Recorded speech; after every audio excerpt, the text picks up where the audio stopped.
यानी दिल्ली में चुनाव लड़ने के बाद दिल्ली की सत्ता पर काबिज हो यानी आप सरकार, जिसने महज 49 दिनों में दिल्ली की सत्ता छोड़ दी। अब जबकि दिल्ली में चुनावी माहौल बनने लगा है, तो क्या आप पर दिल्ली की जनता फिर से एतबार करेगी? इसी मसले पर बात करने के लिए हमारे साथ हैं नारायण दत्त शर्मा जी, जो बदरपुर सीट से आप पार्टी की तरफ से एक बार फिर से प्रत्याशी के तौर पर खड़े हैं। आइए उनसे जानते हैं कि इस पर उनका क्या कहना है। दिल्ली की जनता आप पर विश्वास क्यों करे? दिल्ली की जनता पे और कोई चारा नहीं है। अच्छे दिन भी देख लिए हैं दिल्ली की जनता ने। 15 साल का कांग्रेस का शासन भी देखा है और 49 दिन की अरविंद की व्यवस्था भी देखी है, जो अरविंद की सरकार थी। तो रह कर वो 49 दिन बदरपुर की जनता क्या दिल्ली की जनता को याद आते हैं वो 49 दिन। तो उस 49 दिन के लिए अब की बार 50 सीटें आम आदमी पार्टी को मिलेंगी और 5 साल के लिए अरविंद केजरीवाल को दिल्ली की जनता मुख्यमंत्री देखना चाहती है। आपने जैसा बोला कि 5 साल के लिए अरविंद केजरीवाल को दिल्ली की जनता सरकार के तौर पे देखना चाहती है, 49 दिन में सरकार क्यों छोड़ दी? 49 दिन में सरकार क्यों छोड़ दी? हमारी पार्टी का जन्म जन लोकपाल के लिए हुआ था, ना कि सत्ता सुख भोगने के लिए हुआ था। हम जब सरकार नहीं बनाना चाह रहे थे, कांग्रेस ने बिना शर्त के समर्थन दिया। हमारी 18 सूत्री मांगों में जन लोकपाल था, बिजली कंपनी का ऑडिट था। हम जन लोकपाल को साइड में रख के, जिसके लिए हमारी पार्टी का जन्म हुआ था, उसको साइड में रख के, अलग रख के हम सत्ता सुख भोगना नहीं चाहते थे। हमारी पार्टी का जन्म जन लोकपाल के लिए हुआ था और हमको जनता तक जन लोकपाल देना था, एक कानून जनता को देना था। इसके लिए हमने वो कुर्सी छोड़ी थी। हमको काम करने नहीं दिया जा रहा था। हम जनता के लिए बने थे, ना कि अपने लिए बने थे। हम जनता के काम नहीं कर पा रहे थे, जनता के लिए कुछ कर ही नहीं पा रहे थे। इस मुद्दे पर हमारे साथ बात करने के लाखों लोगों का हुजूम खड़ा है। उनसे जानते हैं कि आप पार्टी जो जिसने 49 दिनों में दिल्ली की सत्ता छोड़ दी, इस पे वो कितना नाराज हैं और कितना खुश। देखो जी, आम आदमी पार्टी से 49 दिन में कोई सत्ता नहीं छोड़ी है। आम आदमी पार्टी से सत्ता का लोभी कोई भी नहीं है, ना विधायक है ना अरविंद केजरीवाल हैं। वो अरविंद केजरीवाल जिन्होंने अपनी अच्छी खासी नौकरी छोड़ दी, खुद सोचिए कि उनको सत्ता का लोभ है। विपक्ष वाले एक तरफ तो समर्थन देते हैं और दूसरी तरफ काम नहीं करने देते। ऐसे में आप अगर उस जगह पर आप हो तो आप क्या करोगे? विपक्ष कांग्रेस ने आपको सपोर्ट किया था, लेकिन दिखावे के लिए। उसके बाद काम भी नहीं करने। आपको पता था दिखावे के लिए किया था, तो फिर आपने उनका सपोर्ट क्यों लिया? अगर पहले उसकी जन्म कुंडली पहले ही पता होती तो सपोर्ट ही नहीं लेते। पहले सपोर्ट देने वाले बन जाते हैं। राजनीति में कहते हैं कि धैर्य यानी पेशेंस बहुत मायने रखता है, तो पेशेंस से भी अरविंद केजरीवाल काम कर सकते थे। पेशेंस से कर सकते थे, उनकी जगह मैं होता तो मैं कर देता। और कांग्रेस वालों को वो सबक सिखाता ना। 49 दिन की जो सरकार थी, जो उन्होंने समर्थन दिया था, वो समर्थन इसलिए दिया था कि 18 हमारी जो हमारे शर्त थी उसके अंदर लोकपाल बिल था। लोकपाल बिल के अंदर जब उन्होंने समर्थन ही नहीं दिया, उन्होंने विश्वासघात किया, तो केजरीवाल के पास एक ही उपदेश था कि उन्होंने सोचा कि इस्तीफा देने के बाद तुरंत विधानसभा भंग होगी। उनको क्या पता था ये 60 साल से राज कर रहे हैं, जो 40 साल से राज कर रहे हैं बीजेपी और कांग्रेस, वो इतनी जल्दी विधानसभा। चलिए हम यहाँ की आम जनता से जानते हैं कि वाकई में वो कितना खुश और नाराज हैं। आम आदमी पार्टी केजरीवाल बहुत अच्छी पार्टी सरकार चलाया था, हम लोग केजरीवाल के साथ हैं। लेकिन उन्होंने सरकार छोड़ दी थी 49 दिनों में, इस पे क्या कहेंगे? छोड़ दी थी, लेकिन 49 दिन की जो सरकार थी वैसी सरकार आज तक किसी ने देखा नहीं है। जो जनता के लिए काम किया था न बनी है न बनेगी। 49 दिन की सरकार अरविंद केजरीवाल जी ने उस 49 दिनों के अंदर जितने काम पब्लिक के लिए किए हैं, उतने शायद आज तक के इतिहास में भारत के अंदर किसी ने भी नहीं किए होंगे। उन्होंने जो अपने वादे किए थे, बिजली का बिल उन्होंने आधा किया, पानी माफ, और अभी भी उनका यही कहना है बिजली हाफ पानी माफ। और अरविंद जी ने अगले 5 साल के लिए जो दिल्ली के लिए भी प्रोग्राम हुए थे, दिल्ली डायलॉग के नाम से, युवाओं के लिए, महिलाओं के लिए, बिजली के लिए, पानी के लिए, एक एक मुद्दों को उन्होंने जो है बिल्कुल डीपली जाकर। आपने बोला महिला सुरक्षा बोला, महिला सुरक्षा पे क्या करना है? देखो, अरविंद जी ने लड़ाई सबसे पहले महिलाओं के लिए लड़ी थी और अभी अरविंद जी ने महिलाओं के लिए, अभी जब हमारी सरकार बनेगी, हर एक एरिया में सीसीटीवी कैमरेज लगेंगे। वो तो पहले से भी था। बसों में पहले कहाँ था बहन जी? पहले कहाँ था? पूरी दिल्ली में लगने, मार्शल बसों में छोड़े जाएंगे। और महिलाओं के लिए आम आदमी पार्टी पूरी तरीका से वचनबद्ध है। लास्ट टाइम भी आपने बोला था कि महिला की सुरक्षा बहुत मायने रखती है, तो फिर आपने जन लोकपाल पे 49 दिन पे सरकार छोड़ दी। महिला सुरक्षा तब नहीं आई थी गाड़े? देखो जी, जन लोकपाल के लिए पार्टी का जन्म हुआ था। हमारी पार्टी का जन्म कहाँ से हुआ था? हम तो जन लोकपाल लेके आए थे, राजनीतिक दल बनाने के लिए नहीं आए थे। हम तो सिर्फ जनता को जन लोकपाल के लिए आए थे। भूखे मरे थे, अनशन किया था 15 दिन का, अरविंद जी ने भी किया, अन्ना जी ने भी किया। उस जन लोकपाल को साइड में रख के हम सत्ता सुख भोग लेते।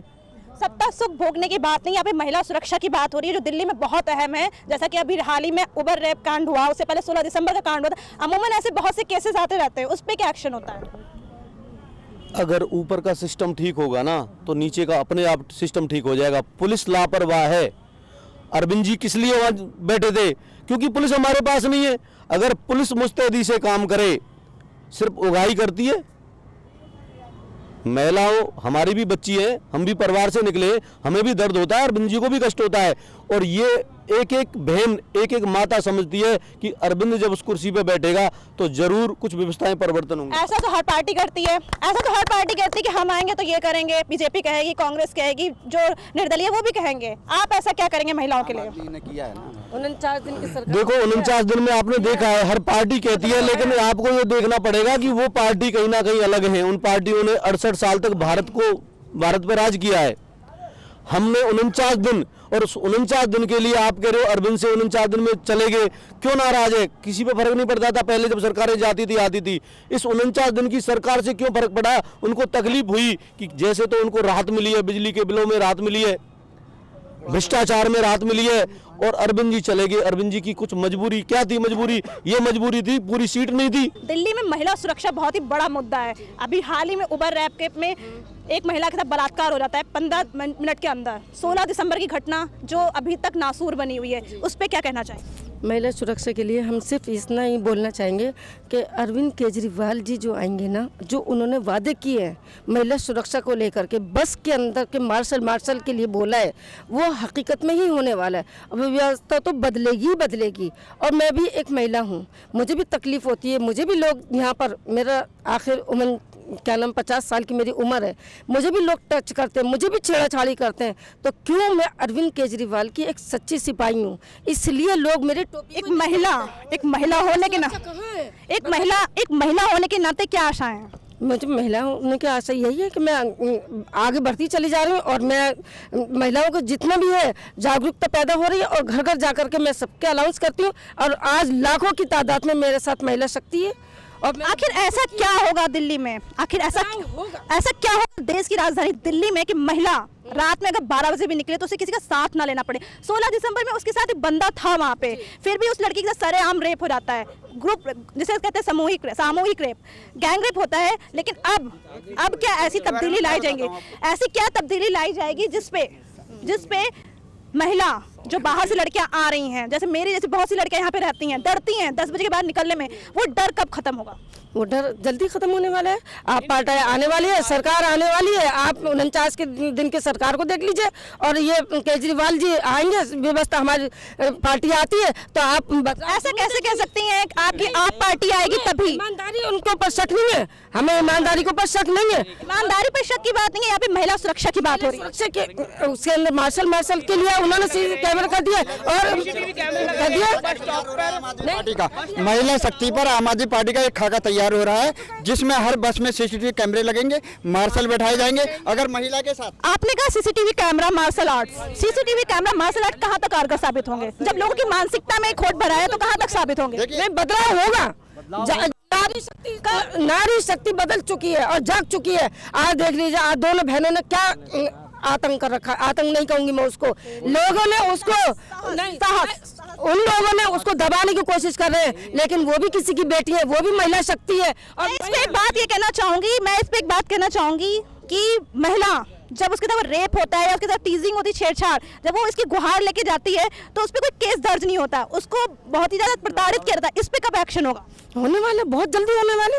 अभी पता चल जाएगा कि हमारी सरकार आने दीजिए, आप पार्टी आने दीजिए, और देखिए कितना बदलाव होगा। और हमें नहीं, पूरी जनता को इसके ऊपर विश्वास और यकीन है कि 49 दिन के सरकार के अंदर हमने बदरपुर क्षेत्र के अंदर 80 लेंटर इसी टोपी के दम पे डलवाए।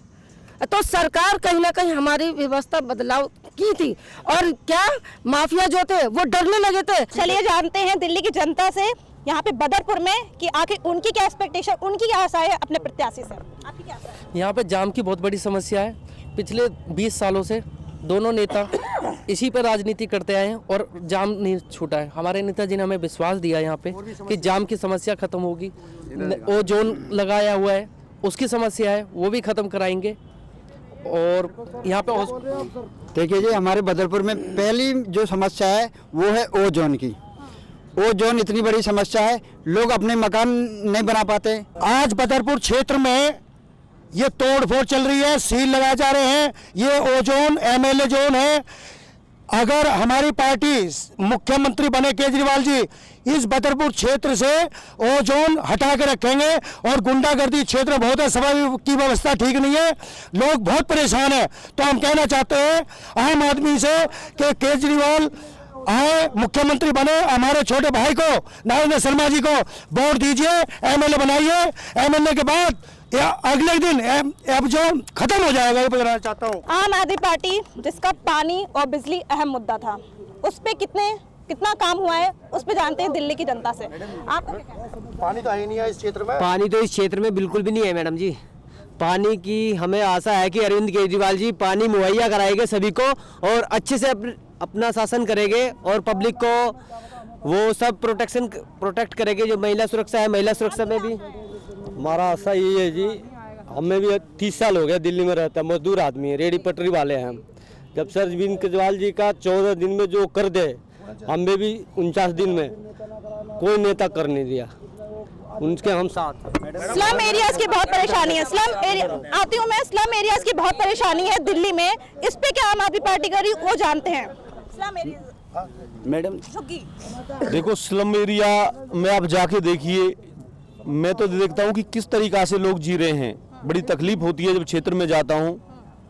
कोई सफाई व्यवस्था नहीं है, कोई चिकित्सालय नहीं है, कोई डिस्पेंसरी नहीं है, उनके बच्चों की पढ़ाने की व्यवस्था नहीं है, कोई शौचालय नहीं है और सफाई नाम की तो कोई चीज नहीं है। इस पर आपने क्या किया 49 दिनों में? 49 दिन में जो कर सकते थे ना, वो उन लोगों से पानी बिजली तो आपने घटा दी, तो स्लम एरिया के लिए कुछ क्यों नहीं किया? स्लम एरिया के लिए जो कर्मचारी थे वो सफाइयां करने लगे थे, दवाइयां डिस्पेंसरी में मिलने लगी थी, टाइम से स्कूलों में। इस बार आप प्रत्याशी के तो दोबारा खड़े हैं आप पार्टी की तरफ से, क्या ऐसी आपने घोषणाएं की हैं? देखो जी, सबसे पहली घोषणा तो ये है कि जो 21 साल थे इन दो नेताओं का जो शासन रहा है, इसको अब की बार बदरपुर की जनता मन बना चुकी है, उनको भगाना है। दूसरा, ओजोन एक ऐसा MLA जोन बना रखा है इन्होंने।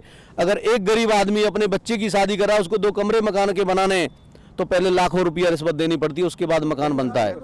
तो सबसे पहले, एक मिनट भैया, सबसे पहले उस ओजोन नाम की बीमारी का अंत करना है। लगभग 49 दिन में वो खत्म हो चुकी थी। दूसरी चीज, हमारी माताएं बहन कई बार बीमार होती हैं, या हमारे किसी परिवार के किसी सदस्य की तबीयत खराब हो जाती है तो हॉस्पिटल जाने में उसकी हालत खराब हो जाती है, जाम इतना लगा होता है। सही कहा आपने। दिल्ली में जहाँ जाम की बहुत प्रॉब्लम होती है, अगर किसी इंसान को दवाई की जरूरत हो ना, तो अगर वो कन्वेंस में हो तो उसकी वहीं पे मौत हो जाए। उससे निपटने के लिए क्या करेंगे आप? उससे निपटने का एक ही है कि हमारा 68 साल से जो शासन करते रहे, उन्होंने अपने घरों को बढ़ा दिया, अपने फार्म हाउसों को बढ़ा दिया, अपना बैंक बैलेंस 68 साल से जो शासन कर रहे हैं उनको छोड़िए, आप अपना बताइए। रोडें बढ़ाई जाएंगी, रोड चौड़ी करी जाएंगी, भाई सिस्टम ठीक किया जाएगा। पुलिस वाले जो मंत्री ले रहे हैं उनको कम से कम ड्यूटी देंगे तो नहीं होगी ये चीजें। पुल बनाए जाएंगे, स्ट्रक्चर खड़ा किया जाएगा, व्यवस्था देखी जाएंगी क्या होगा। चलिए हम और लोगों से जानते हैं कि आखिर उनका इस मसले पे और क्या कहना है, वो कितना इस चीज़ों से वाकिफ हैं कि पानी और बिजली के अलावा और क्या ऐसी चीज़ें होनी चाहिए जिस पे आप पार्टी आने वाले इन चुनावों में उस पर काम होना चाहिए। रोजगार का जब आम आदमी पार्टी की सरकार बनेगी, यहाँ हर व्यवस्था होगा। पानी बिजली, जो बिजली पहले लोग 5,000 10,000 बिल आता था, उनके 49 दिन की सरकार में 400 500 200 की बिल आने लगा है। हर महिला, हम जेंट्स से ज़्यादा महिला खुश है घर में कि वही सरकार होनी चाहिए। ये दोनों सरकार बिजली आम आदमी पार्टी आएगी तो एक अच्छा शासन देगी और 5 साल तक एक मजबूत, साफ सुथरी, पारदर्शी सरकार देगी और जिससे दिल्ली की जनता बेहद खुश होगी। क्या आशाएं हैं? है जी, आशाएं यही है कि एक पारदर्शी सरकार होगी और जनता के बिल्कुल टच में रहेगी। जो वो चाहेंगे उस तरीके से उनके फैसले लिए जाएंगे। जैसे आज की डेट में बिजली कंपनियां हैं, उन्होंने टोल फ्री नंबर नहीं दे रखा है। लोग 100 रुपये में फ़ोन करके खर्च करते हैं। 011 का नंबर दे रखा है और उस नंबर पे पैसे खर्च करने वाली कोई सुनवाई नहीं। इस तरीके के बहुत मुद्दे हैं। बिजली पानी के अलावा मैडम जी एक मिनट, हाँ मैडम जी एक चीज़ बता दूं मैं आपको, 49 दिन की जो सरकार अरविंद केजरीवाल जी की आई थी, जिससे हर गरीब को बिजली पे आधे रेट हुए थे, पानी फ्री मिला था। मैडम जी इसीलिए हम सब लोगों की ये उम्मीद है अरविंद केजरीवाल जी 5 साल। आप लोग बिजली पानी पे क्यों बात करते हैं? दिल्ली में तो और भी प्रॉब्लम्स है, दिल्ली में और भी मुश्किलें हैं, दिल्ली में मुश्किलें हैं। अरविंद केजरीवाल जी ने यूथ के लिए शिक्षा के लिए सुन रही हूँ मैं, मुश्किलें और भी हैं। यहाँ पे रोजगार की समस्या है, यूथ अनएम्प्लॉयमेंट इतना बढ़ रहा है, पढ़े लिखे लोग यहाँ पे बेरोजगार हैं, रोड पे सोते हैं, वो क्या करेंगे? प्लस यहाँ पे महिला सुरक्षा बहुत बड़ा मुद्दा है, उसके लिए क्या हो रहा है? बिजली पानी के अलावा और भी बहुत सी चीजें हैं, जाम है, ट्रैफिक की सुविधा है, यहाँ पे इतनी यहाँ पे हॉस्पिटलिटी जो चिकित्सा सुविधा है उसमें कई लोग मारे जाते हैं, उस पे क्या कर रहे हैं? मैडम जी मैं आपको बता दूं, अरविंद केजरीवाल जी का कहना है कि जब हमारी सरकार आएगी तो 12वीं तक की हम शिक्षा को फ्री करेंगे और इसके बाद में जिसने 12वीं तक की शिक्षा को फ्री करेंगे, बेरोजगारी जो फैली उस पे क्या करेंगे? मैडम जी वो उन्होंने कहा डिग्री कॉलेज जब बनेंगे उनमें बच्चों के लिए जो आज की डेट में। चलिए हम और लोगों से बात करते हैं कि इस पे उनका क्या कहना है। मैम मैं यूथ के ऊपर बोलना चाहता हूँ। एक्चुअली हमारे जो अभी FYUP मैं दिल्ली यूनिवर्सिटी का स्टूडेंट हूँ, मैं बीटेक कंप्यूटर साइंस कर रहा था दिल्ली यूनिवर्सिटी से। तो बीजेपी जैसे ही आई, बीजेपी के एजेंडा में था और ABVP के एजेंडा में था कि हम यहाँ से बीटेक हटा देंगे या जो भी FYUP का कोर्स है वो हम हटा देंगे। उन्होंने 15,000 स्टूडेंट्स के बारे में नहीं सोचा जो हम स्टूडेंट्स थे, बीटेक कंप्यूटर साइंस वाले, बीटेक इलेक्ट्रॉनिक्स वाले, उन्होंने 15,000 स्टूडेंट्स के बारे में नहीं सोचा और उन्होंने इसे FYUP को हटा दिया। आप FYUP को बिना हटाए आप उसे इम्प्रूव कर सकते थे, क्योंकि उसमें अगर कुछ प्रॉब्लम्स थी तो आप उसे इम्प्रूव कर सकते थे। आपने बीजेपी सरकार पे बहुत दोष माना, आपसे क्या उम्मीद है? आपसे मुझे बहुत सारी उम्मीदें हैं, क्योंकि आम आदमी पार्टी ने यूथ विंग बनाया, अभी आम आदमी पार्टी ने यूथ विंग बनाया CYSS, और मैंने जैसे ही सुना कि CYSS बनी है, उन्होंने उनके बहुत सारे एजेंडाज हैं। लाइक बेरोजगारी जो फैल रही है युवा में, बेसिकली मैं देखती हूँ MBA मेडिकल मीडिया सब लोग करके बैठे हुए हैं। अमूमन क्या ऐसा कोई है? आपकी क्या एक्सपेक्टेशन है? मैम एक्चुअली पता है प्रॉब्लम क्या है? प्रॉब्लम है हमारे यहाँ पे पॉपुलेशन की। बेरोजगारी अगर बढ़ी है तो पॉपुलेशन की वजह से। हमें पॉपुलेशन कंट्रोल में लानी पड़ेगी। हर एक बंदा, हर माँ बाप चाहता है कि हर उसका बच्चा 12वीं के बाद, चाहे भले ही वो 50% 60% वाले हो, लेकिन वो चाहता है कि इंजीनियर बने। कैसे इंजीनियर बन जाएगा? कैसे? प्राइवेट स्कूलों में आप कॉलेजों में पढ़ाएंगे, प्राइवेट कॉलेज वाले 6-6 लाख रुपए लेते हैं। 20-20 हज़ार रुपए में दिल्ली यूनिवर्सिटी बीटेक करा रही थी, प्राइवेट कॉलेज वालों ने इन्हें रिश्वत दी या जो भी किया, और टैक्स के ऊपर मतलब जो भी चला, और उसके ऊपर ये हुआ कि वहाँ ने डायलॉग बना है हमारा, तो उसमें लिखा हुआ है कि 8 लाख रोजगार हम दिए जाएंगे जब सरकार के अंदर आएंगे। जो 12वीं पास होने के बाद जिसके परसेंटेज 80% होती है उसको कॉलेज में एडमिशन नहीं मिलता है। 20 नए कॉलेज खोले जाएंगे दिल्ली के अंदर और उसके साथ उनके रोजगार की गारंटी ली जाएगी। 2007 में $60 था। 2007 के अंदर उस समय पेट्रोल का रेट 48 था, डीजल का रेट 30 रुपए था। आज तो कम हुए। कहाँ कम हुए मैडम? 50 है डीजल का रेट। अभी भी रेट 2 रुपए कम हुए। $50 है मैडम। इंटरनेशनल के अंदर $60 जब था, जब 48 और 30 मेरी बात सुनिए, इंटरनेशनल लेवल पे, अंतर्राष्ट्रीय स्तर पे पेट्रोल और डीजल के दाम कम होते जा रहे हैं। पहले डीजल बढ़ता था, जब किराया बढ़ता था, जब किराया पहले डीजल का रेट बढ़ता, डीजल मैं वही कह रहा हूँ आपसे, जब डीजल का रेट बढ़ता था किराया बढ़ता था। आज डीजल का रेट कम हो रहा है तो किराया कम क्यों नहीं हो रहा है? आप ये चीज का बताइए ना, आप हमें किराया क्यों नहीं घट रहा है? अगर डीजल कम हो गया तो किराया भी तो घटना चाहिए, रेट का किराया भी होना चाहिए। पेट्रोल में 10 रुपए रेट कम हो गया तो किराया भी कम से कम 5 रुपए। एक सेकंड और, आप एक सेकंड और बताइए, MCD का काम है सफाई करना, आज MLA सफाई कर रहे हैं, उनको तनख्वाह मिलेगी, MCD वाले को कहाँ से तनख्वाह मिलेगी? जैसा कि यहाँ पे आम आदमी पार्टी और जो आम लोग खड़े हैं उन्होंने अपनी समस्याएं बताएं कि कैसे MCD यहाँ पे सफाई की जगह MLA सफाई कर रहे हैं। पानी, बिजली, सुरक्षा, महिला सुरक्षा बहुत बड़ा मुद्दा है। अब देखना ये होगा कि इस बार आप किस तरह से लोगों की जनता पर एक्सपेक्टेशन पे खरी उतरते हैं। कैमरामैन दिल्ली से नेक्स्ट टाइम।